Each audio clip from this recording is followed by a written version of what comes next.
Who was Adam Smith? What is the theory that Adam Smith gave which changed the world? Let's understand it. Imagine a village.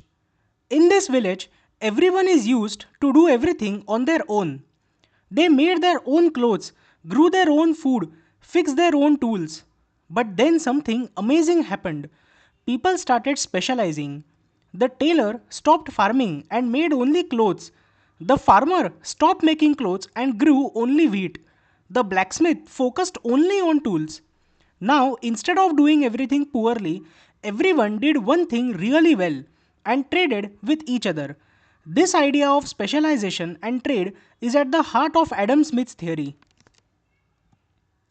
Adam Smith, the person who gave the concept of the invisible hand, the magic of the market.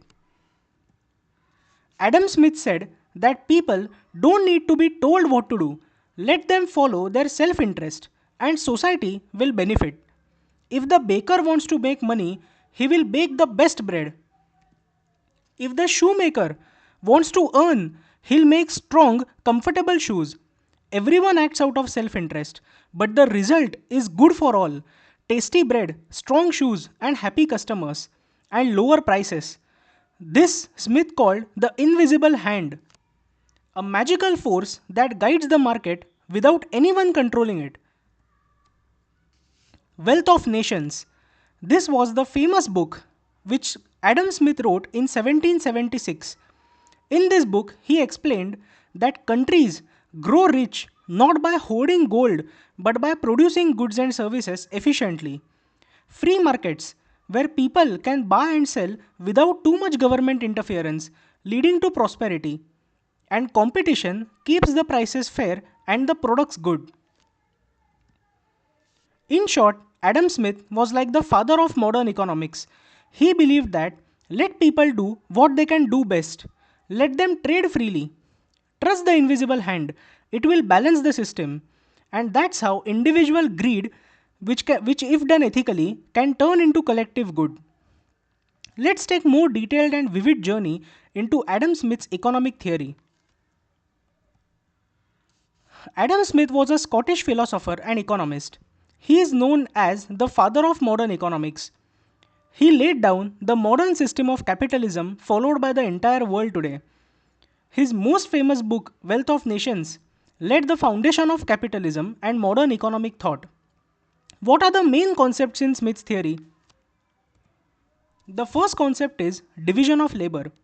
Imagine a pin factory.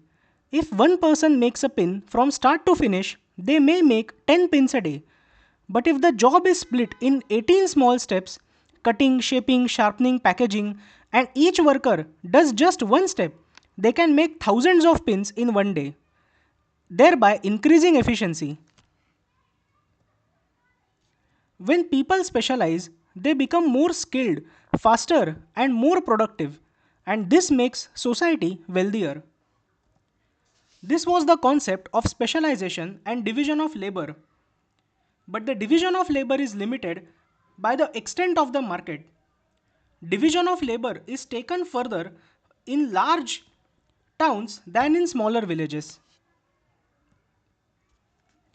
The next theory is self interest and the invisible hand. Adam Smith did not say that people are always noble or generous. He understood human psychology very well. Instead, he said something very bold.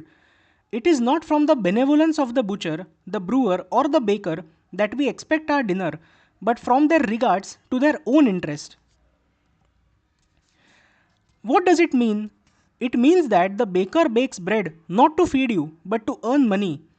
But when everyone chases their own goals, legally and ethically, something amazing happens. Everybody benefits. This is the invisible hand of the market which guides the entire economy.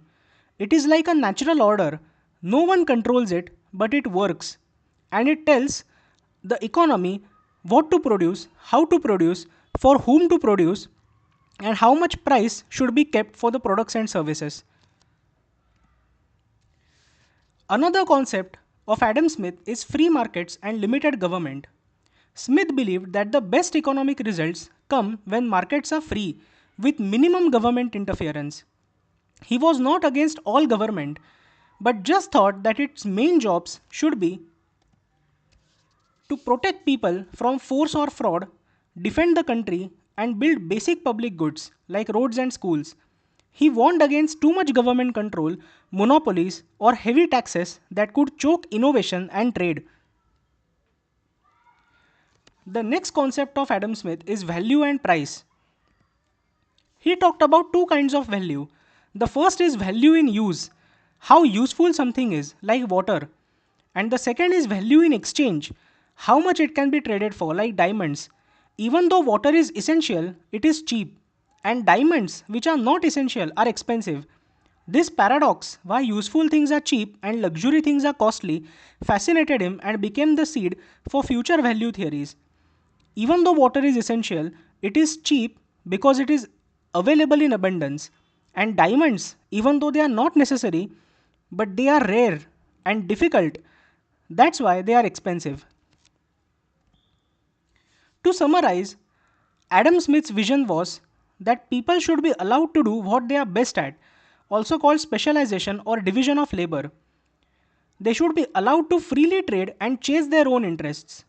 We should trust the market to balance itself, also known as the invisible hand. We should limit government to only essential duties. This system creates efficiency, growth, and prosperity. Why was it revolutionary? Before Adam Smith, economies were run by mercantilism, the idea that a country should hoard gold, heavily control trade, and restrict imports. Smith flipped that idea on its head. He said that the wealth of a nation is not gold, it is what people produce. This changed the entire world, inspiring capitalist systems and reshaping how we understand growth, trade, and freedom. Thank you so much for listening.